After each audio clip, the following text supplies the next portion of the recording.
Hello students, I Dipendra welcome you all to Magnet Brains IIT JEE NEET. I hope आप जानते हैं कि हमारा जो ये आईआईटी जेईई मैथमेटिक्स क्लास 12 का मैट्रिसेस एंड डिटर्मिनेंट्स चैप्टर चल रहा है। इसमें हम बात करने वाले हैं प्रॉपर्टीज ऑफ अ डिटर्मिनेंट की डीपीपी के बारे में। तो बहुत डिटेल में डिस्कशन करेंगे, सारे क्वेश्चंस डिस्कस करेंगे, हर एक क्वेश्चन को डिटेल में पढ़ेंगे। मेरा पूरा यकीन है कि आपने पूरी डीपीपी को डाउनलोड करके सारे questions one by one practice कर लिए हैं। अगर नहीं भी किए हैं तो इस लेक्चर के दौरान हर क्वेश्चन को जब हम सॉल्व करेंगे उससे पहले मैं पर्सनली चाहूँगा कि हर क्वेश्चन को आप स्क्रीन पॉज करें और खुद से अटेम्प्ट करें और कमेंट में ज़रूर लिखें कि आपने क्या अप्रोच और क्या मेथड यूज़ की और क्या आंसर आप लेकर आए, और उसी के साथ फिर उसका सोल्यूशन रेफर करें। मेरा यकीन है कि आप जानते हैं मैग्नेट ब्रेन्स का जो मॉड्यूल है ये पूरे तरीके से free of cost quality online education platform है। यानी आपको किंडरगार्टन से 12th स्टैंडर्ड तक कई सारे बोर्ड्स और कई सारे मीडियम्स में free of cost quality education हम इंश्योर करते हैं मिले। यानी कि अलग अलग बोर्ड्स, अलग अलग मीडियम्स और इसी के साथ कई सारे कॉम्पिटिटिव एग्जाम्स जैसे IIT JEE, NEET, railway, banking, SSC, NTSC, Olympiad, CUET, ऐसे ऑलमोस्ट हर सेक्टर, हर सेगमेंट में हम पूरे तरीके से फ्री ऑफ कॉस्ट। एंड यकीनन तौर पर स्टूडेंट्स, फ्री ऑफ कॉस्ट का मतलब है एब्सोल्युटली फ्री ऑफ कॉस्ट। मतलब कोई सब्सक्रिप्शन बेस्ड मॉडल नहीं है, कोई हिडन कॉस्ट नहीं है, कोई ट्रायल वर्जन या पेड वर्जन नहीं है। पूरे तरीके से पूरा मॉड्यूल, पूरा course absolutely free of cost. With that students, आज का लेक्चर शुरू करेंगे और सबसे पहले हम ये समझेंगे कि हमारा मैग्नेट ब्रेन्स का ये जो आईआईटी जेईई मॉड्यूल है ये आपके लिए क्या क्या चीज़ें एब्सोल्युटली फ्री ऑफ कॉस्ट लेकर आता है। तो सबसे पहले हम हर लेक्चर में इंश्योर करते हैं स्टूडेंट्स कि हम आपके लिए बनाकर लाएं टॉपिक वाइज एक्सप्लेनेशन वीडियो। मतलब हर एक टॉपिक पर बहुत ही डिटेल, बहुत ही कॉम्प्रहेंसिव, बहुत ही थरो एक्सप्लेनेशन वीडियो, जिसमें हम ऑफ कोर्स कवर करते हैं कई सारे इलस्ट्रेशन और एग्जाम्पल के साथ उस टॉपिक को, ताकि आपकी एक अच्छी अंडरस्टैंडिंग डेवलप हो हर टॉपिक पर। ना सिर्फ डीपीपी स्टूडेंट्स, बल्कि आपको हम उसी टॉपिक के कंप्लीशन के बाद उसकी डीपीपी और उस डीपीपी का भी वीडियो सोल्यूशन अवेलेबल करवाते हैं। इसी के साथ साथ स्टूडेंट्स, आपके लिए हम प्रैक्टिस क्वेश्चंस रेडी कर रहे हैं, क्वेश्चन बैंक जिसे आप कह सकते हो। आपकी वेबसाइट पर ही ये क्वेश्चंस अवेलेबल हैं। आप हमारी जब वेबसाइट पर जाएंगे magnetbrains.com पर, तो आप पाएंगे कि आपको हर चैप्टर पर, हर एक टॉपिक पर आई वुड से 100 questions and overall her chapter पर 1500 क्वेश्चंस का एक क्वेश्चन बैंक हम आपको क्रिएट कर दे रहे हैं। इसी के साथ साथ स्टूडेंट्स, आने वाले वक्त में हम आईआईटी जेईई और मेंस के पास्ट ईयर्स क्वेश्चंस को भी डिस्कस करेंगे। यानी कि आपके लिए हम पीवाईक्यूज भी लेकर आएंगे। ना सिर्फ ये स्टूडेंट्स, बल्कि यकीन करिए आप हमसे अपने डाउट्स पूछ सकते हैं। इसी वीडियो के डिस्क्रिप्शन में जब आप जाएंगे तो वहाँ पर आपको एक लिंक दिखाई देगा, उस पर लिखा होगा आस्क योर डाउट। जैसे ही आप आस्क योर डाउट पर क्लिक करेंगे, आप हमें अपने डाउट्स वहाँ से फॉरवर्ड कर सकते हैं। आपके डाउट्स भी हम हाथों हाथ रिजॉल्व कर आपको देंगे। ना सिर्फ ये स्टूडेंट्स, बल्कि आपके अब चैप्टर वाइज टेस्ट भी शुरू होने वाले हैं। यानी आप हर चैप्टर पर अपनी एक अच्छी कमांड डेवलप कर सकते हो, अपना सेल्फ एनालिसिस कर सकते हो, सेल्फ असेसमेंट कर सकते हो और देख सकते हो कि उस चैप्टर पर आपकी कितनी अच्छी कमांड है, चैप्टर वाइज टेस्ट देकर। और आप उस परफॉर्मेंस को एनालाइज करके अपनी रिविजन स्ट्रैटेजी बिल्ड कर सकते हो कि कहाँ कितना फोकस करना है, कौन सा चैप्टर स्ट्रांग है, कहाँ पर और कितना काम कर लेने की ज़रूरत है। ना सिर्फ ये स्टूडेंट्स, बल्कि मैग्नेट ब्रेन्स आपके लिए लेकर आता है हर चीज़ को लेकर गाइडेंस। कोई भी इशू है, कोई भी कंसर्न है, हर वो चीज़ जो ज़रूरी है आपके एग्जाम के प्रिपरेशन को लेकर, उसको लेकर प्रॉपर गाइडेंस हम आपको देंगे। हर एक चीज़ को लेकर जो भी ज़रूरी है, ताकि अकेडमिकली या नॉन अकेडमिकली आप अपनी पढ़ाई पर फोकस कर पाएँ और पूरे फोकस अटेंशन के साथ अपनी तैयारी कंटिन्यू कर पाएँ। ना सिर्फ ये स्टूडेंट्स, बल्कि ऑफ कोर्स आने वाले वक्त में हम आपके लिए लेकर आने वाले हैं आपके लिए वन शॉट रिविजन। यानी यकीन करिए, आईआईटी जेईई, आईआईटी मेंस और एडवांस के वन शॉट रिविजन, यानी एक ही शॉट में पूरा कंप्लीट चैप्टर आप रिवाइज कर लेंगे। उसी के थ्रू आप कॉन्फिडेंटली पूरी एग्जाम अच्छे से दे पाएंगे। ना सिर्फ ये, बल्कि स्टूडेंट्स हम आपके लिए ऑनलाइन टेस्ट सीरीज भी लेकर आएंगे। यानी आईआईटी जेईई मेंस और एडवांस की मॉक टेस्ट सीरीज, जिसे देकर आप अपनी स्ट्रैटेजीज बिल्ड कर पाएंगे और अपने स्कोर को ऑप्टिमाइज करके एक अच्छी बेहतर रैंक ला पाएंगे। तो यही कोशिश के साथ आज की डीपीपी का डिस्कशन शुरू करेंगे स्टूडेंट्स। मेरा यकीन है कि क्वेश्चन नंबर 1 आपके सामने विजिबल है। ज़रा इस क्वेश्चन को ध्यान से देखिए स्टूडेंट्स, स्क्रीन पॉज करिए और ट्राई करिए और कमेंट में लिखकर मुझे ज़रूर बताइए कि इस क्वेश्चन का आपने क्या आंसर इवैल्यूएट किया है। चलिए, इस क्वेश्चन में देखो सबसे पहले क्या लिखा हुआ है स्टूडेंट। सबसे ज़रूरी बात हमें नज़र आ रही है कि तीनों एंगल्स का जो सम है that is pi. I hope ये बात आपको समझ आ रही है। फिर वो हमसे इस डिटर्मिनेंट की वैल्यू पूछ रहा है। मैं कहता हूँ बड़ी सिंपल सी बात है स्टूडेंट्स, एक छोटा सा काम करिए। आप सबसे पहले तो ये ऑब्जर्वेशन निकालिए कि क्या मैं रो 1 को रो 1 माइनस रो 2 लिख सकता हूँ। जैसे ही आप ऐसा करोगे तो फ़ायदा क्या होगा ये समझो। देखो, sine square A minus sine square B, तो क्या आपको कुछ नज़र आ रहा है? रो 1 में जब आपने लिखा क्या, sign square A minus of course क्या लिखेंगे स्टूडेंट, साइन स्क्वायर बी। तो यहाँ पे जो दिख रहा है वो क्या दिखेगा सर, ये दिखेगा cot A minus of course cot B, इसमें तो कोई डाउट नहीं है स्टूडेंट्स। एंड ऑफ कोर्स सबसे ज़रूरी बात 1 - 1 दैट्स 0। एक और बहुत ज़रूरी बात स्टूडेंट्स, एक छोटा सा ऑपरेशन और परफॉर्म करते हैं। हम एक काम करते हैं कि सर रो 2 में भी एक ऑपरेशन परफॉर्म करते हैं, रो 2 माइनस रो 3। जैसे ही आप ऐसा करोगे तो देखो sine square B minus sine square C, तो रो 2 में आपको दिखाई देगा साइन स्क्वायर बी माइनस कितना स्टूडेंट साइन स्क्वायर सी। इसी के साथ साथ एक और बात, आपको अगर यहाँ दिख रहा है कॉट बी कॉट सी, तो आप इसे क्या लिख सकते हो, cot B minus cot C. क्या इसमें कोई डाउट है? एंड सिमिलरली ये 1 - 1 क्या हो जाने वाला है, वापस 0। और इस तरीके से अगर हमने आगे प्रोसीड किया तो लास्ट रो जो है एज इट इज़ हम लिखेंगे वो क्या होगी, साइन स्क्वायर सी, फिर यहाँ पर क्या लिखा होगा स्टूडेंट्स, कॉट सी, और यहाँ ऑफ कोर्स लिखा होगा 1। अब मैं एक छोटी सी बात या 2-3 ऑब्जर्वेशंस आपको बताना चाह रहा हूँ। पहले तो आप बताओ sign square A minus sine square B हमने क्या पढ़ा है? अगर आपको याद आ रहा है sign square A minus sine square B, तो आप इसे लिख सकते हो। याद करिए स्टूडेंट्स एक formula, sine square A minus sine square B को हम लिखेंगे sine of A plus B into sine of A minus B. क्या आपको याद आ रहा है स्टूडेंट्स, ट्रिगो में हमने ये फॉर्मूले पढ़े हैं। सिमिलरली अगर मैं बात करूँ sine square B minus sine square C की, तो उसे हम क्या लिख सकते हैं सर? आप उसे लिख सकते हो sine B plus C into sine of B minus C. क्या ये दोनों बातें याद आ रही हैं? अब अगर इसके आगे हम प्रोसीड करें तो क्या आप मुझे cot A minus cot B के बारे में कुछ बता सकते हो? देखो सारी बातें छोड़ो, बस इसको ऑब्जर्व करो। क्या आप cot A minus cot B में कॉट ए को क्या लिख सकते हो? सर कॉट ए को हम लिख सकते हैं कॉस ए अपॉन कितना स्टूडेंट, साइन ए। क्या बातें याद आ रही है? और सर कॉट बी को क्या लिख सकते हो? कॉट बी को आप लिख सकते हो cos B upon sine B, है ना।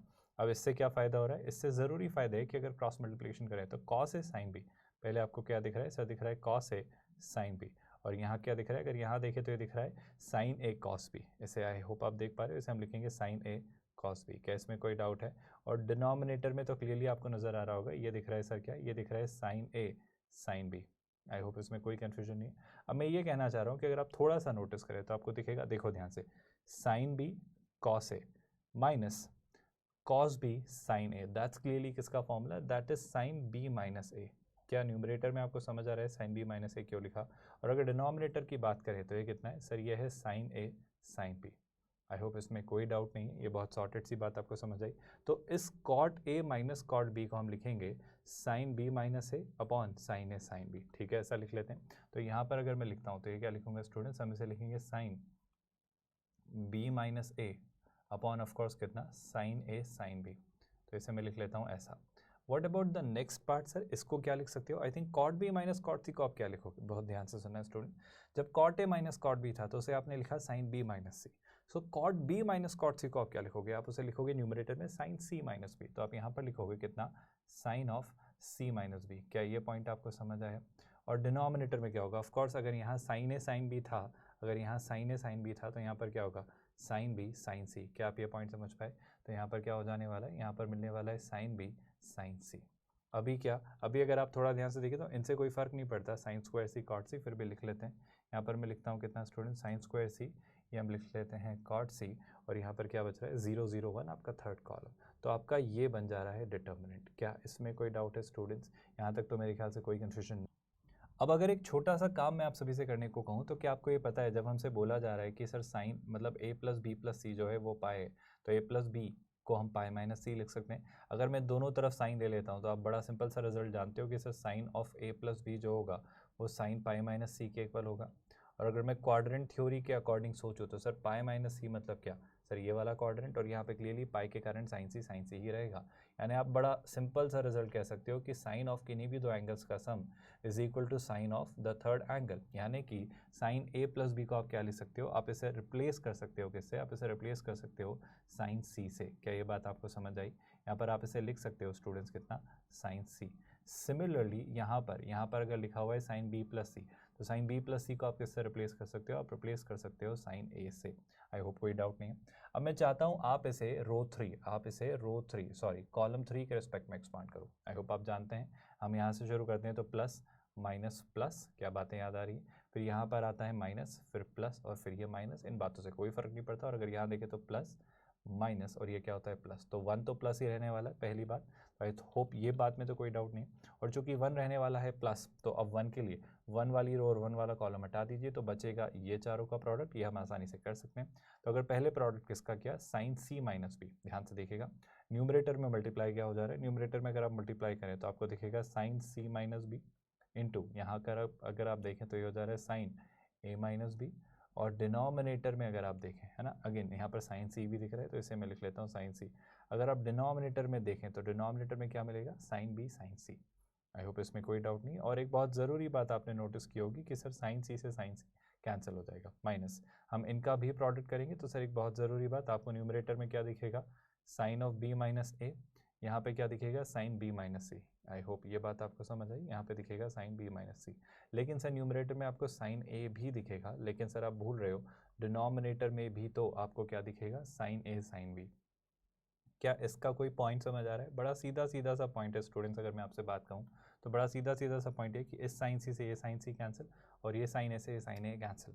तो अब फाइनली बच क्या जा रहा है? अगर मैं बचे हुए पार्ट की बात करूँ तो एक और छोटी सी बात आप नोटिस करिए, डिनोमिनेटर में दोनों के साइन बी ही है। अगर डिनोमिनेटर में दोनों के साइन बी ही है तो एक और छोटी सी बात स्टूडेंट्स, न्यूमरेटर में देखो यह है साइन सी माइनस बी, यह है साइन बी माइनस सी। क्या आप मेरा पॉइंट समझ पा रहे हो? सर यह है साइन बी माइनस ए और यह है साइन ए माइनस बी।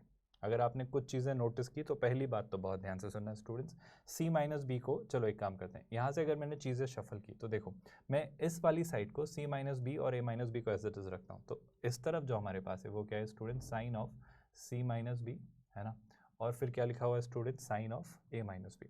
तो यहाँ लिखा हुआ है sine of A minus B, बहुत बढ़िया। अच्छा, ये जो साइन बी है डिनोमिनेटर में दोनों के, ये हमने कॉमन लेके बाहर रख लेते हैं, इसे हम अलग अगर रख लेते हैं तो हो जाता है 1 अपॉन साइन बी। इसे मैं थोड़ा अलग ही रख लेता हूँ, इसमें कोई परेशानी नहीं है। अब अगर मैं चीज़ें आगे वर्कआउट करने की कोशिश करूँ तो इस तरफ देखो, इस तरफ साइन बी माइनस सी दिख रहा है आपको, साइन बी माइनस को अगर मैं साइन सी माइनस बी बनाना चाहूँ तो नेगेटिव साइन कॉमन ले लेंगे, क्योंकि sine minus theta sine theta होता है। तो ये जो लिखा हुआ है student sine B minus C, इसे मैं sine B C minus B लिख रहा हूँ, है ना, तो हम लिख लेते हैं इसे साइन सी माइनस बी।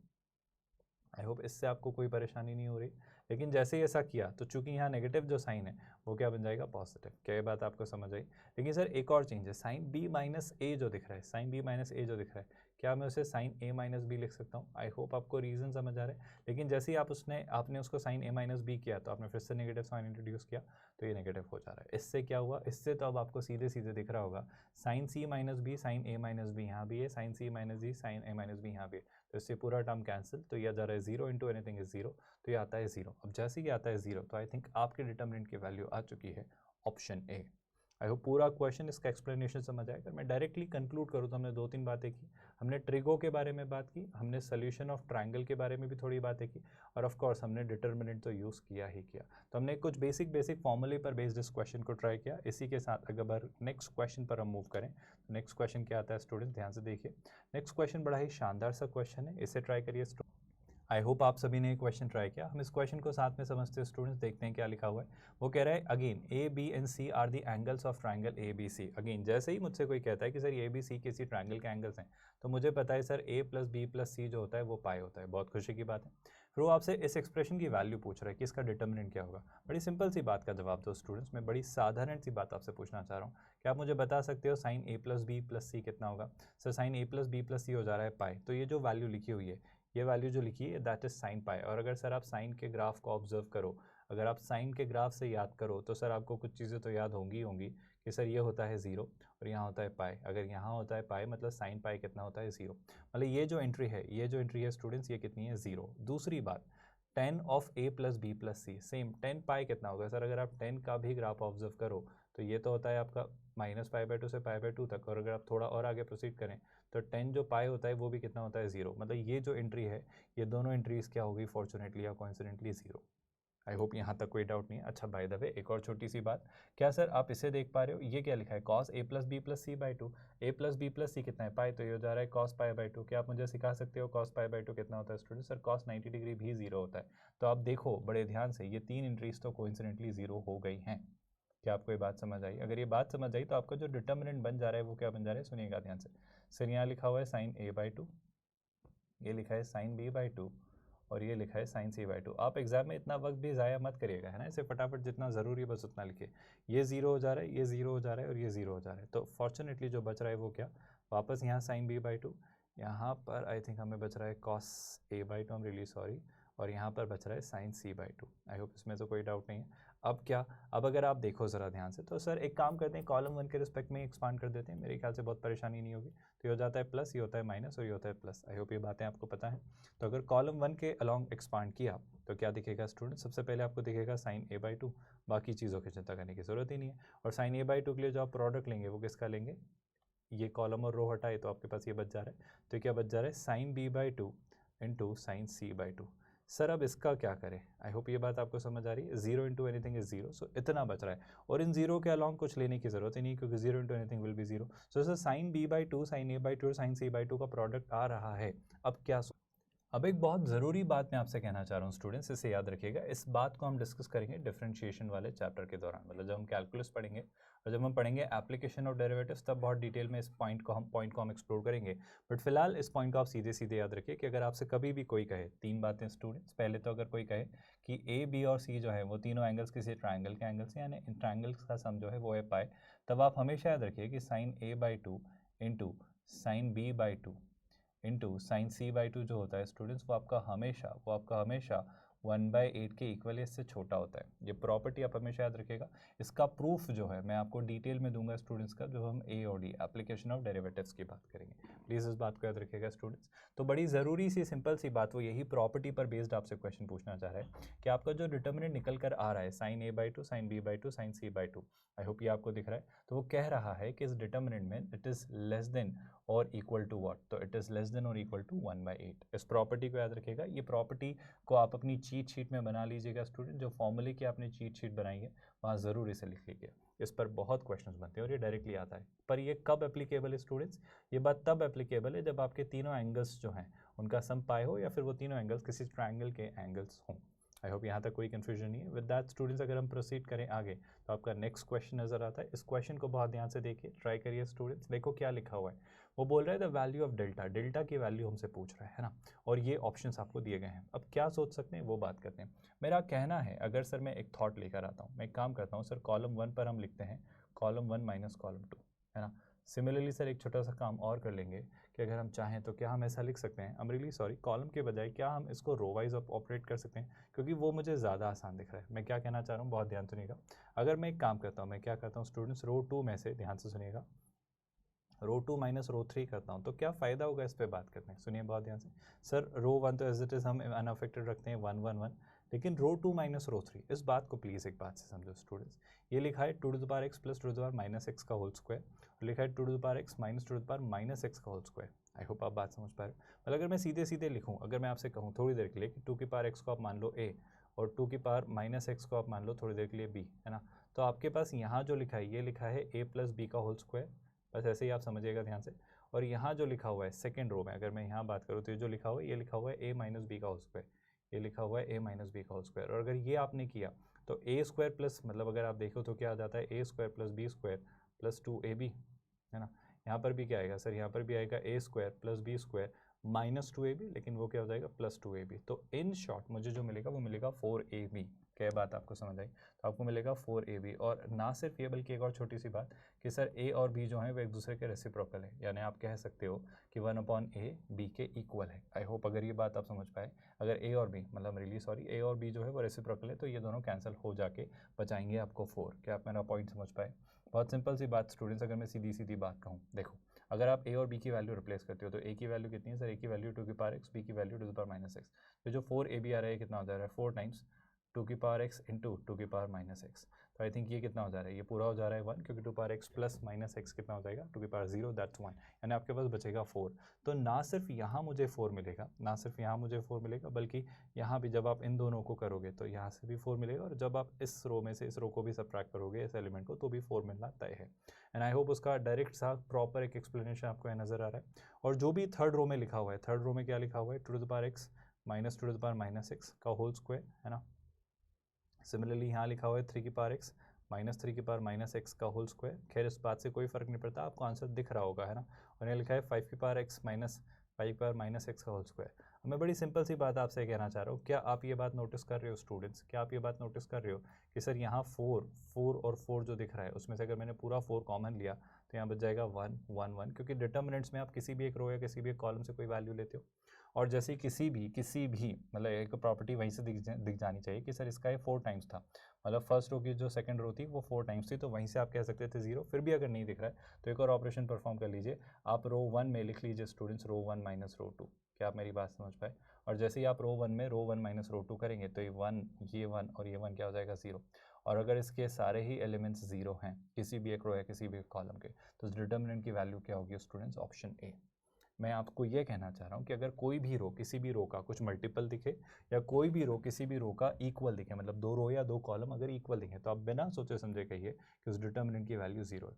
तो इट मे लुक डिफिकल्ट, ये क्वेश्चन देख के शायद आप घबरा सकते हो और आप अननेसेसरीली इसका एक्सपांशन शुरू कर दो और अननेसेसरीली इसे कॉम्प्लिकेट कर दो। बट अगर मैं कहता हूँ कि अगर आप इसे इस पर्सपेक्टिव से देख पाए तो क्वेश्चन बहुत डिफिकल्ट या टफ क्वेश्चन नहीं है स्टूडेंट्स। क्या आप ये बात डाइजेस्ट कर पा रहे हो? बड़ी आसान सी सुलझी हुई सी बात मैं आपसे कहना चाह रहा हूँ। फिर आगे बढ़ते हैं स्टूडेंट्स नेक्स्ट क्वेश्चन की तरफ, और नेक्स्ट क्वेश्चन एक्सप्लोर करेंगे अब हम इस वाली स्लाइड में। जल्दी से आगे बढ़ते हैं स्टूडेंट्स। क्या इस क्वेश्चन को आप देख पा रहे हो? बड़ा ही शानदार और मज़ेदार सा एक क्वेश्चन है।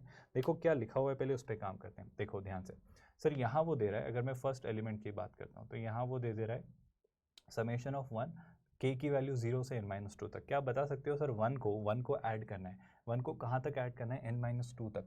सर अगर 1 को n-2 तक ऐड किया, मतलब n-2 टाइम्स ऐड किया, तो आपको ये बात पता है ना कि सर अगर 1 को 2 टाइम्स ऐड करें तो 1 + 1 होता है 2।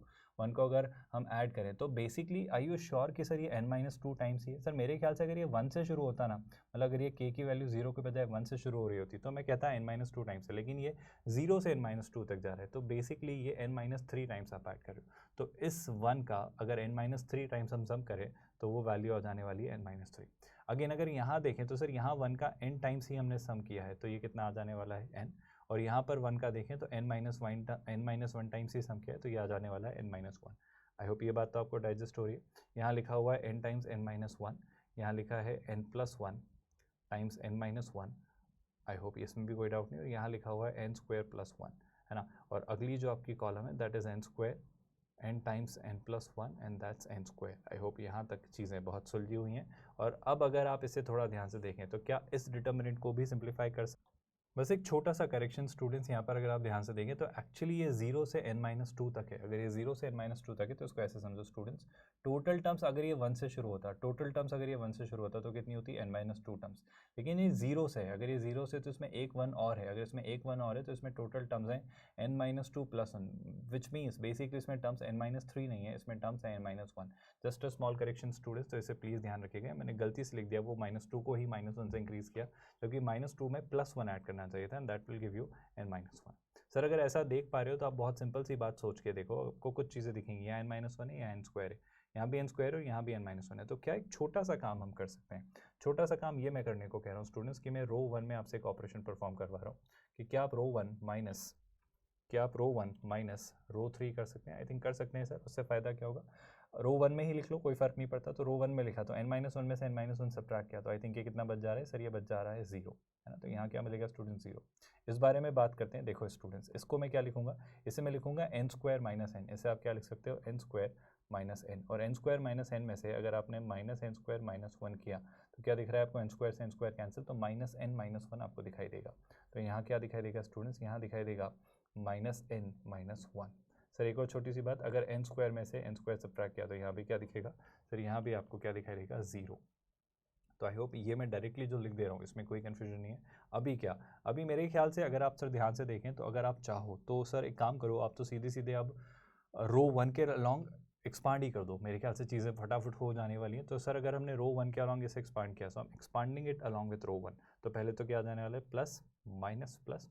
तो ये जो माइनस ऑफ n-1 है ना, तो मैं अगर इसका माइनस कॉमन ले लेता हूँ, तो अगर मैंने इसका माइनस कॉमन लिया तो हो जाता है n+1, और इसके आगे एक और माइनस लगेगा तो हो जाने वाला है प्लस, यानी कोई साइन लगाने की ज़रूरत नहीं है। माइनस क्यों लिया स्टूडेंट्स? क्योंकि एक्सपांड कर रहे हैं, और एक्सपांड करने में ऑफकोर्स ये वाली टर्म और ये वाली टर्म लिखने की ज़रूरत ही नहीं है, क्योंकि इनका इंटू 0 विल गिव यू 0, है ना। अब इसके अलॉन्ग अगर किया तो आप क्या करेंगे? दिस इंटू दिस और माइनस दिस इंटू दिस। क्या ये बात आपको पता है?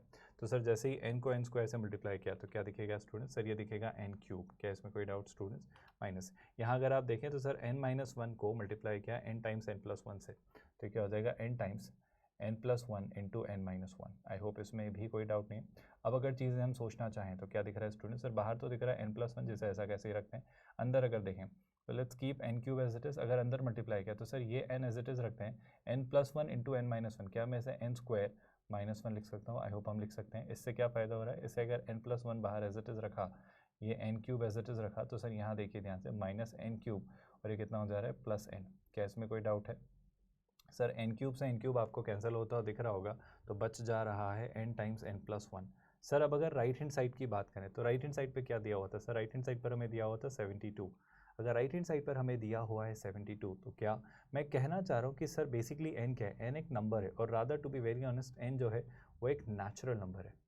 सर अगर n जो है वो एक नेचुरल नंबर है तो बहुत ज़रूरी ऑब्जर्वेशन ये कि सर दो कंसेक्यूटिव नेचुरल नंबर्स, कंसेक्यूटिव क्यों कहा स्टूडेंट्स? अगेन n+1, तो अगर दो कंसेक्यूटिव नेचुरल नंबर्स का प्रोडक्ट 72 है, तो क्या 72 मैं जानता हूँ कुछ होता है?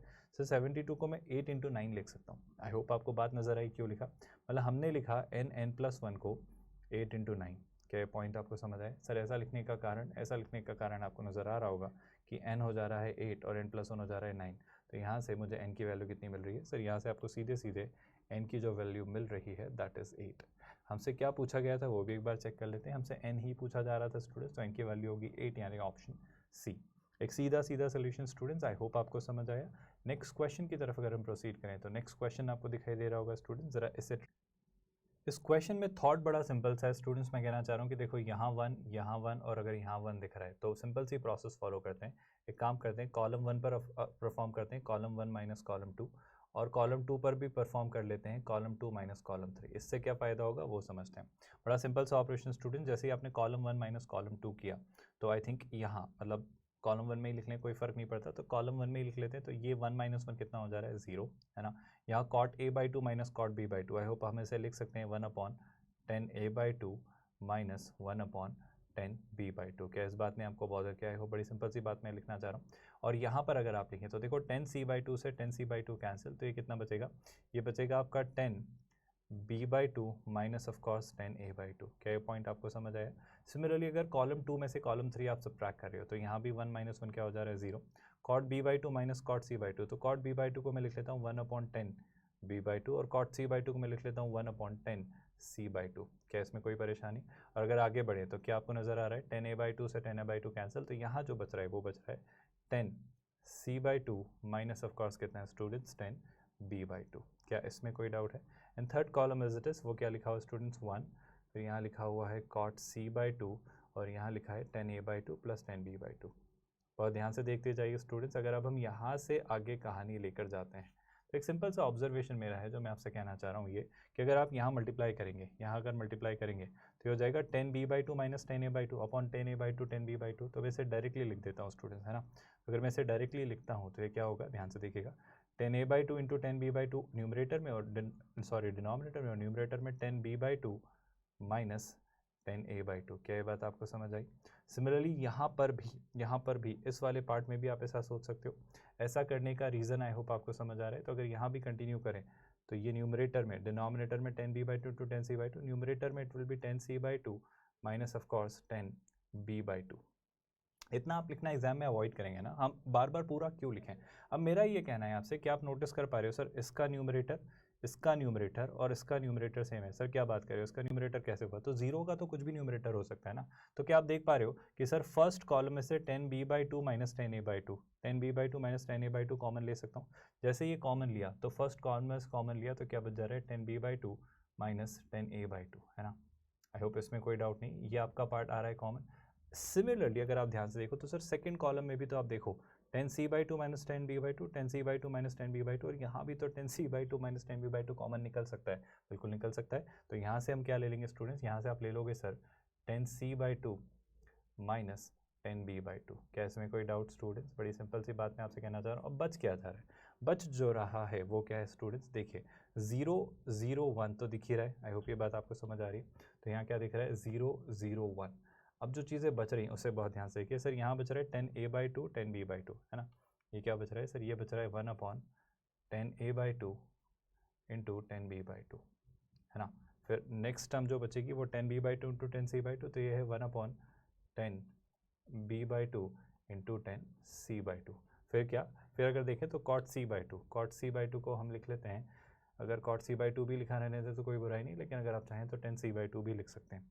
सर यहाँ क्या 10b/2 माइनस 10a/2, इसका क्या करेंगे, मेरे ख्याल से आप कॉमन ले चुके हो, तो ये भी 1 है और ये भी 1 है, तो यहाँ पर जो नेक्स्ट जो टर्म्स मिलेंगी वो होंगी 1 1, और इसके अलावा जो बच जा रहा है वो है 10a/2 प्लस 10b/2।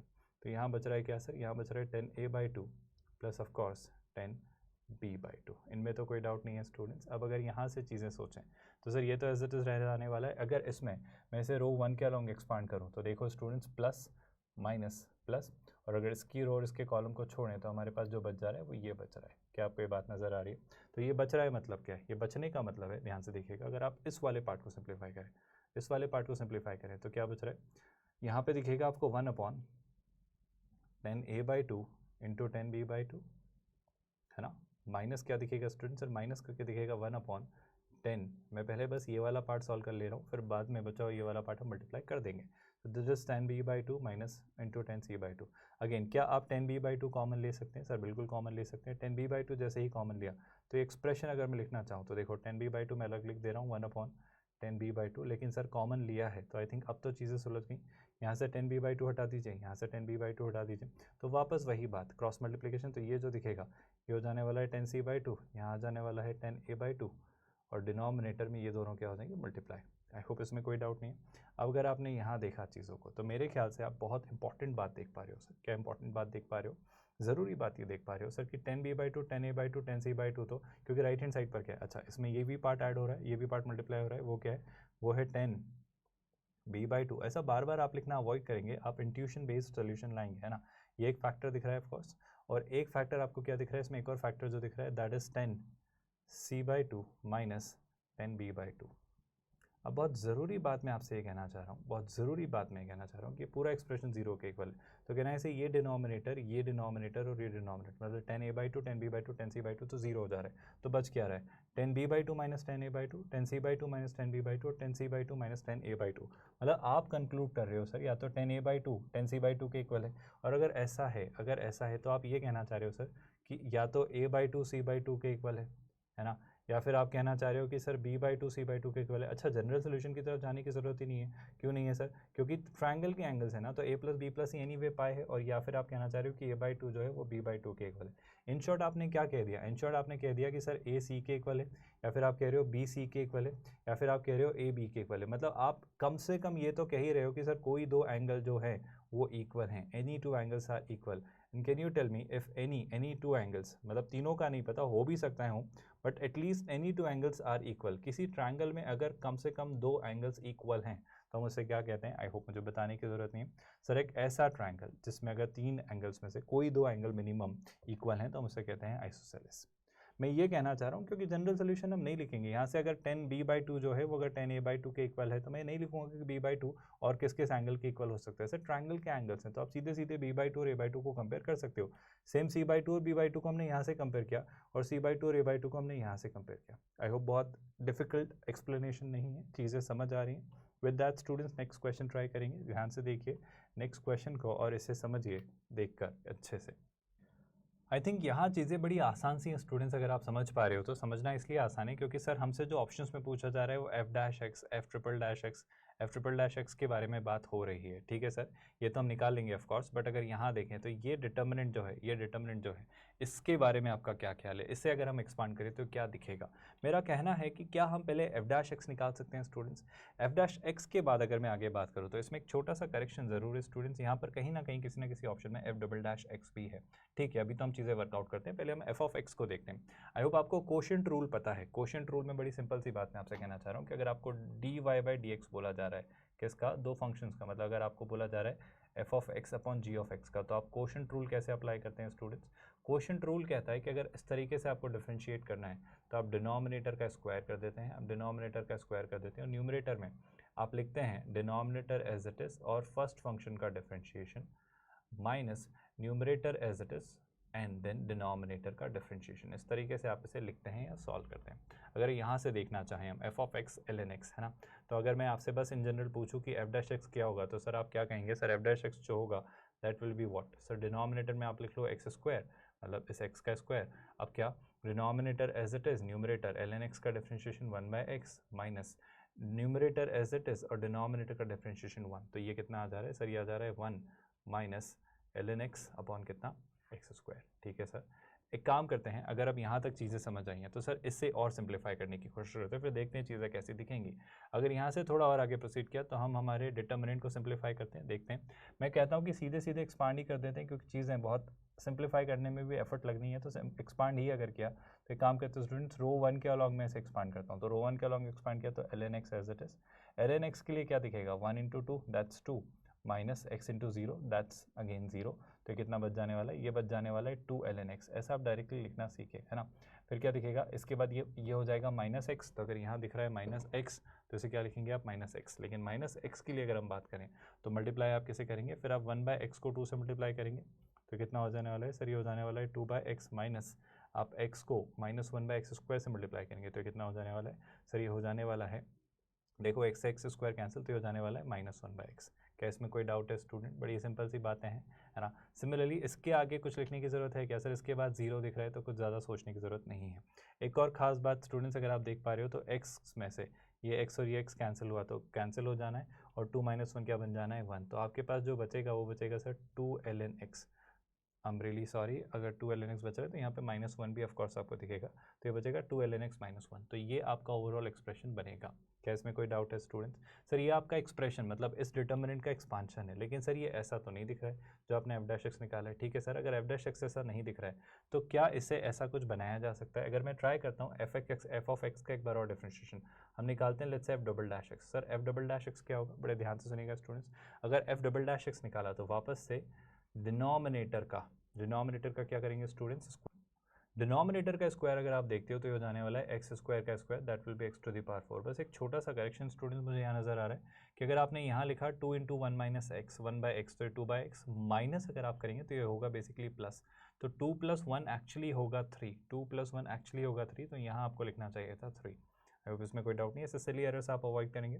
अब अगर यहाँ हम डिफरेंशिएशन की बात करें तो sir denominator as it is, तो आप x² को एज इट इज़ लिखिए, न्यूमरेटर 1 माइनस ln x का जब आप डिफरेंशिएशन करेंगे तो 1 का डिफरेंशिएशन 0, ln x का differentiation 1/x but with the negative sign, तो हो जाने वाला है -x²/x, फिर आप लिखेंगे माइनस, है ना, न्यूमरेटर एज इट इज़ तो आप लिखेंगे 1 माइनस ln x, है ना, और अगर आप ध्यान से देखें तो अगर आप x² का डिफरेंशिएशन करें तो दैट इज़ 2x। क्या इसमें कोई डाउट है, अगर अब हम इसे सिंप्लीफाई करें तो f''x क्या आता है स्टूडेंट्स, अगर f''x निकालें आप तो बहुत ध्यान सुनिए सर, एक छोटा सा काम ये कर सकते हैं कि -x² कितना होता है सर, ये हो जाता है -x, है ना।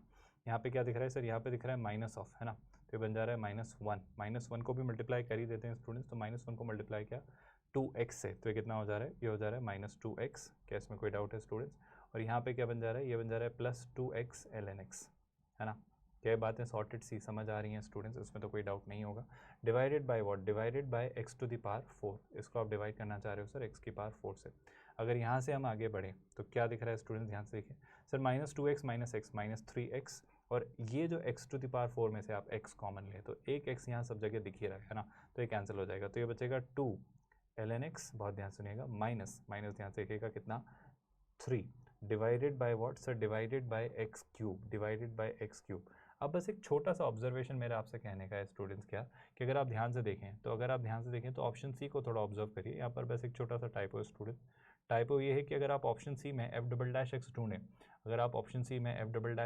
तो ध्यान से देखिए x³ को अगर आप मल्टीप्लाई करते हो, अगर आप f''x को x³ से आप मल्टीप्लाई करते हो, क्या आपको नज़र आ रहा है सर, अगर x³ से मल्टीप्लाई किया तो ये x³ कैंसिल हो जाएगा, तो जो बचेगा वो क्या बचेगा, वो आपका यही बचेगा जो इस डिटर्मिनेंट का एक्सपांशन था। क्या आप मेरा पॉइंट समझ पाए, यानी मैं कहना चाह रहा हूँ कि अगर आप x³ इंटू f''x निकालें तो f''x कितना आया था स्टूडेंट, सर ये आ रहा था 2 ln x -3 अपॉन x³, और इसको आपने मल्टीप्लाई किया किससे सर, इसको आपने मल्टीप्लाई किया x³ से।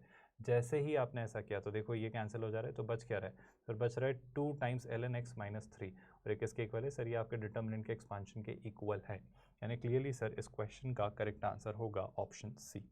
बड़ा सीधा सा सॉर्टेड सा क्वेश्चन था स्टूडेंट्स, मेरे ख्याल से कोई कन्फ्यूजन नहीं है। आगे प्रोसीड करते हैं एक और क्वेश्चन के साथ, देखो क्या लिख रहा है वो कह रहा है A' is the transpose of the square matrix A।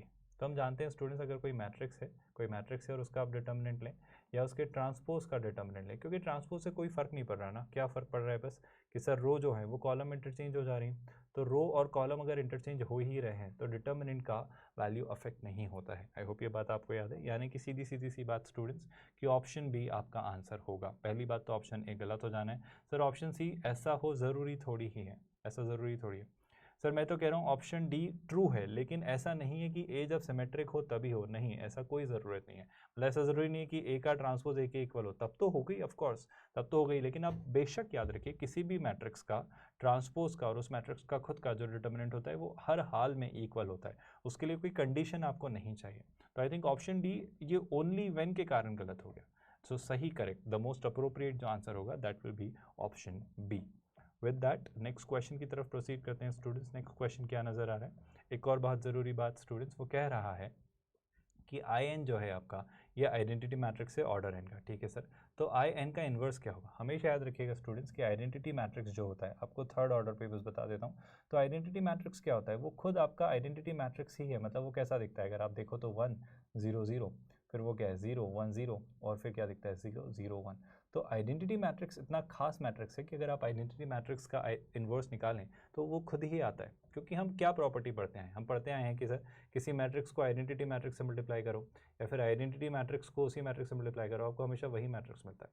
तो अगर इस किसी मैट्रिक्स को मैं थोड़ी देर के लिए कह दूँ आइडेंटिटी मैट्रिक्स, तो किसी आइडेंटिटी मैट्रिक्स को वही आइडेंटिटी मैट्रिक्स से मल्टीप्लाई करो, या आइडेंटिटी मैट्रिक्स को वही दूसरे वाले आइडेंटिटी मैट्रिक्स से मल्टीप्लाई करो, तो आपको क्या मिलेगा, आपको हमेशा वही मैट्रिक्स यानी आइडेंटिटी मैट्रिक्स मिलेगा। तो इस बेसिक सी थ्योरी पे मैं क्या कह सकता हूँ, इस बेसिक सी थ्योरी पे मैं कह सकता हूँ कि सर बड़ी सिंपल सी बात है, आप हमेशा से कहते आए हो कि दो मैट्रिक्स के मल्टीप्लिकेशन से अगर एक आइडेंटिटी मैट्रिक्स जनरेट होता है तो वो दोनों मैट्रिक्स आपस में क्या होते हैं, हम कहते हैं कि ए और B are inverse of each other, है ना। हम क्या कंक्लूड करते हैं सर कि ए और बी जो है are inverse of each other.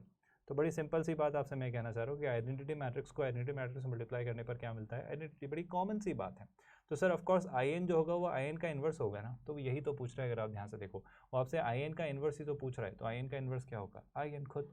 बड़ी साधारण सुलझी हुई सी सॉर्टेड सी बात है जिसमें मेरे ख्याल से किसी स्टूडेंट को कन्फ्यूजन नहीं है। नेक्स्ट क्वेश्चन पर प्रोसीड करते हैं स्टूडेंट्स। नेक्स्ट क्वेश्चन आपका क्या नज़र आ रहा है, बहुत ध्यान से देखिएगा। नेक्स्ट क्वेश्चन जो क्वेश्चन नंबर 9 लिखा हुआ है, बड़ा ही मज़ेदार सा क्वेश्चन है, और एक बहुत ज़रूरी बात IIT JEE मेंस ने 2019 में पूछा है, तो साथ में ट्राई करते हैं स्टूडेंट्स इस क्वेश्चन को। यहाँ पर बड़ी बेसिक सी और बहुत ज़रूरी सी बात आपको ये नोटिस करनी चाहिए स्टूडेंट, जब वो बोल रहा है ए और बी, पहली बात तो ये कि दोनों इन्वर्टिबल मैट्राइसेस हैं, ठीक है, of order 3/3। If determinant of A B and A transpose, क्या आप जानते हो, बड़ी ज़रूरी सी बात स्टूडेंट, जब वो कह रहा है determinant of A B and A transpose, ये क्या लिख रहा है स्टूडेंट, सर ये वो लिख दे रहा है 8 के इक्वल, ठीक है। अगर ये 8 के इक्वल वो लिख दे रहा है तो आई होप ये प्रॉपर्टी पता है कि डिटर्मिनेंट ऑफ प्रोडक्ट जब आप लें तो इंडिविजुअली हर एलिमेंट का भी आप डिटर्मिनेंट उसे लिख सकते हो। मतलब आप लिख सकते हो determinant of A into determinant of B into determinant of A का ट्रांसपोज, और ये भी किसके इक्वल होगा, ये भी 8 के ही इक्वल होगा। यहाँ से एक और बात निष्कर्ष निकालने लायक है कि सर ए का डिटर्मिनेंट ले लो या ए के ट्रांसपोज का, ये इक्वल ही होता है। यानी आप क्या कहोगे, आप इसे लिख सकते हो determinant of A into determinant of B into determinant of A, क्योंकि मैं इसे डिटर्मिनेंट ऑफ ए लिख सकता हूँ, तो ये बेसिकली हो जा रहा है डिटर्मिनेंट ऑफ ए का square which is equal to 8। पहला कंक्लूजन। सिमिलरली अगर मैं यहाँ पर आपसे बात कहूँ तो ये क्या लिख रहा है, ये लिख रहा है डिटर्मिनेंट ऑफ ए, है ना, इंटू बी इनवर्स जो है, ये किसके इक्वल है सर, ये भी कोइंसिडेंटली 8 के इक्वल है। आई होप यहाँ भी हम लगा सकते हैं determinant of A into determinant of B inverse, ये किसके इक्वल होगा 8 के। यहाँ से एक और बात, आई होप आपको प्रॉपर्टी पता है कि सर अगर कोई मैट्रिक्स है x, है ना, तो इसका इन्वर्स अगर आप कहते हो x इन्वर्स, तो सर अगर x का जो डिटर्मिनेंट होता है वो x इन्वर्स के रेसिप्रोकल के डिटर्मिनेंट के इक्वल होता है। फिर से मैं कह देता हूँ, x इन्वर्स के डिटर्मिनेंट के रेसिप्रोकल के इक्वल होता है। यानी अगर b इन्वर्स यहाँ लिखा हुआ है, अगर यहाँ b इन्वर्स लिखा है, जैसे हम क्या लिख सकते हैं सर, इसे आप बेशक लिख सकते हो determinant of a upon determinant of b is equal to 8। क्या ये पॉइंट आपको समझ आया, आई होप इसमें कोई डाउट नहीं है। अब हमसे क्या वो पूछ रहा है, वो हमसे determinant of this is equal to क्या होगा वो पूछ रहा है। मैं कहना चाह रहा हूँ कि सर अगर ये पूछा ही जा रहा है तो क्या हम डिटर्मिनेंट ऑफ ए और बी यहाँ से इसे और इसे सॉल्व करके फिगर आउट कर सकते हैं, क्योंकि दो इक्वेशंस हैं, दो वेरिएबल है, हम ट्राई करेंगे। लेकिन इन सारी बातों से पहले अगर मैं सोचना चाहूँ तो क्या मैं ऐसा कर सकता हूँ स्टूडेंट्स, क्या मैं ऐसा कर सकता हूँ कि सर हमसे जो क्वेश्चन में पूछा जा रहा है उस एक्सप्रेशन को पहले सिंप्लीफाई कर लें। अगर क्वेश्चन में जो पूछा जा रहा है वो क्या पूछा रहा है, determinant of B of A inverse of B transpose. मेरे ख्याल से ज़्यादा टफ क्वेश्चन है नहीं है स्टूडेंट्स, क्योंकि आप देखो आप इसे क्या लिखोगे, determinant of B into determinant of A inverse into determinant of B transpose. बड़ी सुलझी हुई सी बात है, मैं आपसे कहूँ तो सर डिटर्मिनेंट ऑफ बी और डिटर्मिनेंट ऑफ बी का ट्रांसपोज तो इक्वल है, तो ये क्या हो जाएगा डिटर्मिनेंट ऑफ बी का स्क्वायर। तो हम इसे क्या लिखेंगे डिटर्मिनेंट ऑफ बी का स्क्वायर इंटू ए इनवर्स का डिटर्मिनेंट। सेम कंसेप्ट अगर अप्लाई किया तो ए इनवर्स का डिटर्मिनेंट क्या हो जाएगा सर, वो हो जाएगा 1 अपॉन ए का डिटर्मिनेंट। तो आपको एक्चुअली बी स्क्वायर अपॉन ए निकालना है, मतलब बी के डिटर्मिनेंट का स्क्वायर अपॉन ए का डिटर्मिनेंट निकालना है। अब अगर यहाँ से हम चीज़ें निकालना चाहें तो सर बड़ी सिंपल सी बात है, क्या मैं यहाँ से ये जो वैल्यू दी गई है, क्या मैं ऐसे लिख सकता हूँ that determinant of A is equal to 8 times determinant of B, है ना। और ये जो वैल्यू है डिटर्मिनेंट ऑफ ए की, ये जो वैल्यू है 8 टाइम्स डिटर्मिनेंट ऑफ बी, ये मैं यहाँ रिप्लेस कर सकता हूँ। अगर ऐसा किया तो क्या होगा, सुनिएगा बहुत ध्यान से। जैसे ही ऐसा किया तो ये दिखेगा स्टूडेंट्स, यहाँ पर रिप्लेस कर रहा हूँ मैं डिटर्मिनेंट ए की value 8 times determinant of B, तो हो जाने वाली है 8 का square into determinant of B, है ना। और एक डिटर्मिनेंट ऑफ बी ऑलरेडी है, तो इसे मैं एक और डिटर्मिनेंट ऑफ बी लिख देता हूँ, और is equal to what, is equal to 8। क्या इसमें कोई डाउट है स्टूडेंट्स? बड़ी सिंपल सी बात मैं कहना चाह रहा हूँ, जो सीधी सी आप सभी को समझ आ रही होगी। और यहाँ से अगर हम देखें, क्या इसमें कोई डाउट है स्टूडेंट्स? देखो फिर से मैं लिख देता हूँ, जो डिटर्मिनेंट ऑफ ए है वो कितना है 8 टाइम्स डिटर्मिनेंट ऑफ बी, तो हम इसे लिखेंगे 8 स्क्वायर डिटर्मिनेंट ऑफ बी का स्क्वायर। क्या बात आपको समझ आई, है ना। और सिमिलरली 8 डिटर्मिनेंट ऑफ बी तो है ऑलरेडी, वो हमने अलग से लिखा है इज इक्वल टू व्हाट 8, है ना। अगर यहाँ से हम आगे प्रोसीड करें तो क्या स्टूडेंट सर, एक 8 से एक 8 कैंसिल, तो बच क्या जा रहा है वो सुनिएगा बहुत ध्यान से। सर इधर बच रहा है डिटर्मिनेंट ऑफ बी का क्यूब इज इक्वल टू इस 8 को उधर ले गए तो 1/8। तो यहाँ से कंक्लूजन है कि डिटर्मिनेंट ऑफ बी की वैल्यू आती है 1/8 का क्यूब रूट, दैट्स 1/2। और अगर डिटर्मिनेंट ऑफ बी की वैल्यू है 1/2 तो डिटर्मिनेंट ऑफ ए कितना होगा सर, डिटर्मिनेंट ए होगा 8 अपॉन डिटर्मिनेंट ऑफ बी कितना है 1/2, सो दैट्स 2, यानी कितना 4।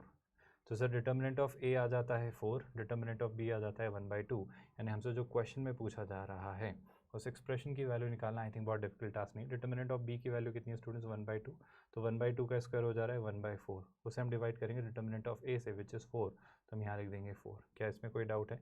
आई थिंक इसे अगर आप मान लें 4/1 तो 1/4 इंटू 4/1 मतलब 1/4। क्या ये बात समझ आ रही है? क्लियरली कितना हो जाने वाला है, ये हो जाने वाला है 1/16 which is your option C. कोई डाउट स्टूडेंट्स इसमें? आई थिंक बड़ा ही सुलझा हुआ सा क्वेश्चन था, बट बेसिक से कंसेप्ट पता होने चाहिए। जैसे पहला कंसेप्ट तो यही कि कोई मैट्रिक्स और उसके ट्रांसपोज का डिटर्मिनेंट दोनों ही इक्वल होते हैं। दूसरा कंसेप्ट कि अगर कोई मैट्रिक्स है तो वो हमेशा उसके इन्वर्स के मैट्रिक्स का डिटर्मिनेंट का रेसिप्रोकल होता है। ये दोनों बहुत क्रूशियल सी बात। दूसरी प्रॉपर्टी एक और ज़रूरी है कि सर अगर 3 मैट्राइसेस हैं, let's say matrix P, matrix Q, matrix R, तो आप इसे ऑफकोर्स ऐसे लिख सकते हो, सिर्फ 3 के लिए नहीं, मतलब कितने के लिए भी ये बात ट्रू है ना। आप अलग से इंडिविजुअली उनके डिटर्मिनेंट ले सकते हो। अगर यहाँ तक चीज़ें सॉर्टेड हैं तो आई थिंक अब हम नेक्स्ट क्वेश्चन की तरफ प्रोसीड करते हैं स्टूडेंट्स। एक और शानदार सा क्वेश्चन, बहुत ध्यान से देखिएगा, वो क्या लिख रहा है वो समझते हैं। IIT JEE मेंस ने इसे 2019 में पूछा है स्टूडेंट्स। वो ए ऐसा कुछ कह दे रहा है। मैं कह रहा हूँ जब भी ए ऐसा कुछ कहे ना, और अगर ऐसी हायर पावर पूछे तो कोई ना कोई पैटर्न होता है, कोई ना कोई पैटर्न होता है। जैसे अगर मैं आपसे पूछूँ ए स्क्वायर, तो आप ए स्क्वायर को क्या कहोगे? Sir A square will be A into A. आप ए स्क्वायर को क्या कहोगे? आप कहोगे ए इंटू ए। यानी कि आप इसे लिखोगे क्या? आप इसे लिखोगे कॉस अल्फा साइन अल्फा। यहाँ पे क्या लिखोगे आप? Minus sine alpha. और यहाँ पर आप क्या लिखोगे? कॉस अल्फा, है ना। सिमिलरली एक और आपके पास ए है which is what, cos alpha minus sine alpha, और यहाँ क्या दिख रहा है स्टूडेंट? साइन अल्फा, और ये क्या दिख रहा है? Cos alpha. अब अगर यहाँ से हम प्रोसीड करें, तो क्या नज़र आ रहा है सर? ये रो और ये कॉलम, है ना। इस तरीके से हम बढ़ेंगे तो cos square alpha minus sine square alpha. क्या ये बात आपको समझ आई? और cos square alpha minus sign alpha तो मेरे लिए होता है कॉस 2 अल्फा। फिर सुनिएगा बहुत ध्यान से, अगर सेम इसी रो को अब सर इस कॉलम से मल्टीप्लाई किया तो क्या दिखेगा? Cos alpha sine alpha, negative sine में कंसिडर कर रहा हूँ, sine alpha cos alpha, negative दोनों है तो -2 sine alpha cos alpha, that's कितना? So that's minus sine 2 alpha. I hope आपको ये फॉर्मूले पता है। सिमिलरली अगर आप इस रो को मल्टीप्लाई करें इस कॉलम से, तो देखो वापस साइन अल्फा कॉस अल्फा और कॉस अल्फा साइन अल्फा, तो वापस 2 sine alpha cos alpha, that's clearly sine 2 alpha. और अगर आप यहाँ देखें तो वापस इसी रो को जब आप इस कॉलम से मल्टीप्लाई करें तो वही बात साइन स्क्वायर अल्फा और ये cos square alpha, but basically वो माइनस साइन स्क्वायर अल्फा होगा, यानी cos square alpha minus sine square alpha is clearly cos 2 alpha. यानी आपने एक रिजल्ट को बनते हुए देखा कि सर ए स्क्वायर जब हमने निकाला तो हमें ऐसा कुछ मिला। क्या आप मेरे पॉइंट को समझ पाए? आप जब ए क्यूब निकालेंगे ना तो ऑफकोर्स यहाँ पे आपको 3 अल्फा दिखेगा। यानी क्या मैं बहुत ज़रूरी सी बात कहूँ सर कि अगर आपसे कोई पूछे कि A32 कितना होगा, I'm really sorry, A की पावर 32 कितना होगा, तो आप बेशक कहोगे वो होगा sir cos 32 alpha. I hope बात समझ आ रही है ना। साइन 32 अल्फ़ा यहाँ आप लिखेंगे साइन, मतलब प्लस के साथ साइन 32 अल्फ़ा, और यहाँ लिखेंगे कॉस 32 अल्फ़ा। और यही बात अगर आप देखो तो आपको राइट हैंड साइड पर भी दी गई है। कितनी दी गई है स्टूडेंट्स, अगर आप ध्यान से देखें तो हमें दी गई है 0, -1, 1 एंड ऑफ कोर्स 0। सर इन सारी बातों का क्या मतलब, इन सारी बातों का ये मतलब कि अगर आप देखो तो कॉस 32 अल्फ़ा तो 0 हो जा रहा है और साइन 32 अल्फ़ा 1 हो जा रहा है। सेम यही बात, साइन 32 अल्फ़ा 1 हो जा रहा है, कॉस 32 अल्फ़ा 0 हो जा रहा है। इससे क्या फ़ायदा हुआ, इससे ये निष्कर्ष निकला स्टूडेंट्स कि जो आपका ये है क्या, कॉस 32 अल्फ़ा, कॉस 32 अल्फ़ा ये कितना मिल रहा है सर, ये मिल रहा है 0। और दूसरी बात क्या कि सर जो आपका मिल रहा है साइन 32 अल्फ़ा ये कितना मिल रहा है सर, ये मिल रहा है 1। अच्छा, क्या अब हम जनरल सोल्यूशन कंसिडर करेंगे, बिल्कुल करेंगे। क्या करना चाहिए, मेरे ख्याल से कॉस कब आपका 0 होता है, कॉस कब 0 होता है सर, मेरे ख्याल से अगर आप ग्राफ की हेल्प ले लो तो आप फटाफट सोच पाओगे। सर अगर हमने ग्राफ की हेल्प ली तो कॉस का ग्राफ कुछ ऐसा बन रहा होता है, याद आ रहा है स्टूडेंट्स, सर ये कॉस का ग्राफ जा रहा होता है और साइन का ग्राफ कुछ ऐसा बन रहा होता है। मुझे साइन क्या चाहिए स्टूडेंट्स, सर साइन हमें चाहिए 1 और कॉस क्या चाहिए 0। तो मेरे ख्याल से सर π/2 है ना, फिर ये क्या मिलने वाला है 3π/2। यानी मैं कहूँगा सर कि π/2 के सारे ऑड मल्टीपल्स पे कॉस 0 होता है। मतलब अगर आपसे कोई कहे कॉस 32 अल्फ़ा तो मैं बेशक कहूँगा सर कि हमेशा कॉस ऑफ वॉट π/2 के ऑड मल्टीपल मतलब 2n+1 टाइम्स π/2 पर हमेशा 0 होगा। सर 1 के बारे में क्या ख्याल है, मेरे ख्याल से 1 कब मिलता है सर, साइन जो होता है 1 वो कहाँ मिलता है, मेरे ख्याल से अगेन सेम बात ही ट्रू हो जाने वाली कि सर π/2। लेकिन सर एक छोटी सी गड़बड़ है, गड़बड़ ये है सर कि π/2 के हर मल्टीपल पे आपको साइन 1 नहीं मिलेगा। जैसे ये है π/2 पर 1, लेकिन अगर आप यहाँ पर देखोगे ये हो जा रहा है पाई, ये हो जा रहा है -3π/2 है ना। तो यहाँ क्या मिल रहा है सर, यहाँ पर आपको ये मिलेगा -1। बट कि हमें सिर्फ क्या चाहिए सर, हमें जो साइन चाहिए वो 1 चाहिए। आई होप आप मेरी बात समझ पा रहे हो, बड़ी सुलझी हुई सी बात मैं कहना चाह रहा हूँ। तो सर कॉस तो हमेशा π/2 के ऑड मल्टीपल पे 0 होता है, लेकिन साइन हमेशा π/2 के हर मल्टीपल पे 1 नहीं होता है। यानी साइन को अगर कोई कहता है कि sine of any angle is 1, I would say कि सर वो जो 1 होता है, जैसे आप देखो ना यहाँ पे क्या है, ये है 3π/2, लेकिन यहाँ पर साइन क्या है -1। फिर 3π/2 के बाद क्या मिलेगा, 3π/2 के बाद आपको मिलेगा 5π/2। बेशक सर जैसे ही 5π/2 मिलेगा वहाँ पे साइन वापस क्या होगा 1। यानी मैं कहूँगा कि सर साइन जो होता है वो π/2 के कौन से मल्टीपल सर, 4n+1 वाला जो कैटेगरी का मल्टीपल होगा वहाँ मिलेगा। क्योंकि आप देखो ना ये 4 के मल्टीपल से हमेशा एक ज़्यादा है, ये हमेशा 4 के मल्टीपल से एक ज़्यादा है। और अगर ऐसा कुछ हो रहा है, अगर ऐसा कुछ हो रहा है तो बड़ी साधारण सी बात स्टूडेंट्स कि कॉस का तो आप कोई सा भी मल्टीपल ले सकते हो, π/2 का मतलब ऑड ही लेना है, लेकिन 4n+1 हमेशा ऑड होगा है ना। लेकिन 2n+1 एक जनरल ऑड है और 4n+1 एक खास तरह का ऑड नंबर है जो कि 4 के मल्टीपल से एक ज़्यादा है। तो कॉमन टर्म्स की अगर मैं बात करूँ, एक कॉमन नेचर की बात करूँ, तो यहाँ पे कॉस कह रहा है कि सर π/2 का कोई भी ऑड मल्टीपल ले लो, यहाँ पे साइन कह रहा है कि सर π/2 का 4n+1 वाला ऑड मल्टीपल लो। आई होप आप मेरी बात समझ पा रहे हो। तो कहानी बड़ी सुलझी हुई सी कि दोनों में अगर कॉमन निकालेंगे, दोनों की अगर कॉमन कंक्लूजन की तरफ बढ़े, क्योंकि दोनों सेटिस्फाई होना चाहिए। ये भी 0 होना चाहिए जो कि फॉर्चुनेटली सब जगह है, और ये 1 होना चाहिए जो कि कुछ जगह है। तो कुछ जगह हमारे लिए दोनों को सेटिस्फाई कर रही है। क्या आप मेरी बात समझ पा रहे हो। तो मैं कहूँगा, मैं बहुत ज़रूरी सी बात कहूँगा स्टूडेंट्स, क्या कि ये जो आपकी वैल्यू है, ये जो आपकी वैल्यू है कौन सी स्टूडेंट्स, ये जो value, by the way this is your alpha, तो वो आपकी जो वैल्यू है ना, बहुत ध्यान सुनिएगा। मतलब वो पूछ रहे हैं then one of the values of alpha is, मैं कहना चाह रहा हूँ कि बड़ी सुलझी हुई सी बात है। अगर हम शुरुआत से ही शुरू करें, जैसे कि मैं तो बड़ी बेसिक सी बात आपसे कहूँ कि सर चलो π/2 से ही कंसिडर कर लेते हैं। तो अगर π/2 कंसिडर किया तो हमें 32 अल्फा क्या मिल रहा है सर, हमें 32 अल्फा मिल रहा है π/2 है ना। फिर उसके बाद क्या मिलेगा, उसके बाद मिलता है 32 अल्फा कितना स्टूडेंट्स π/2 के बाद अगर आप 3π/2 मानते हो तो यहाँ वैलिड है, लेकिन यहाँ वो एक्सेप्टेबल नहीं है, तो अगली जो वैल्यू लेता है वो होती 5π/2। तो इस तरीके से आप लेते चले जाते। सर अगर अल्फ़ा की इसी वैल्यू से शुरुआत करूँ मैं तो क्या हो जा रहा है स्टूडेंट्स, अल्फ़ा विल भी 32 डिनोमिनेटर में जाएगा तो हो जाएगा π/64, और ऐसे करते करते आपको और करस्पॉन्डिंग वैल्यूज़ इनके थ्रू मिलती चली जाएंगी। क्या π/64 हमें ऑप्शन में दिया है सर, कोइंसिडेंटली दिया है, तो आगे क्यों सोचना, उसने जनरल सोल्यूशन एनीवे आपसे नहीं मांगा है, वो तो one of the values of alpha पूछ रहा है। तो आई थिंक सर एक वैल्यू तो मिल ही गई है, कौन सी π/64, और इस कैटेगरी के और भी ऑप्शंस होते तो हम उन्हें भी मार्क करते।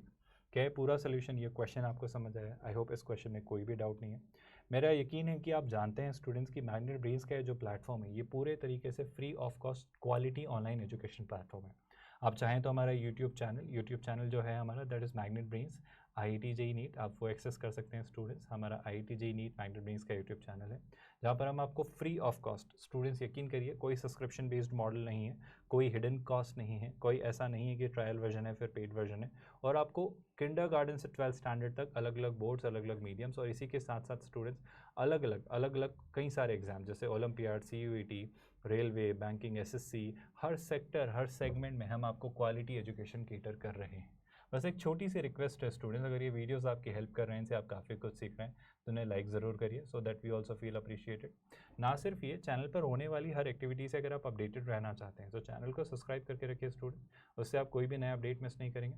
और यकीनन तौर पर एक free of cost quality online education platform जो कि पूरे तरीके से फ्री ऑफ कॉस्ट है, कुछ भी पेड नहीं है, कुछ भी आपको पे नहीं करना है। अगर ये मॉड्यूल कई सारे स्टूडेंट्स तक पहुंच पाए तो बहुत आपके हमारे ऊपर एक तरह का आई वुड से अच्छा उपकार ही होगा। तो बिल्कुल स्टूडेंट्स, हम चाहते हैं कि आप इसे ज़्यादा से ज़्यादा स्टूडेंट्स शेयर करिए। With that students, we are calling it a day. ख्याल रखिए अपना। Thank you so much.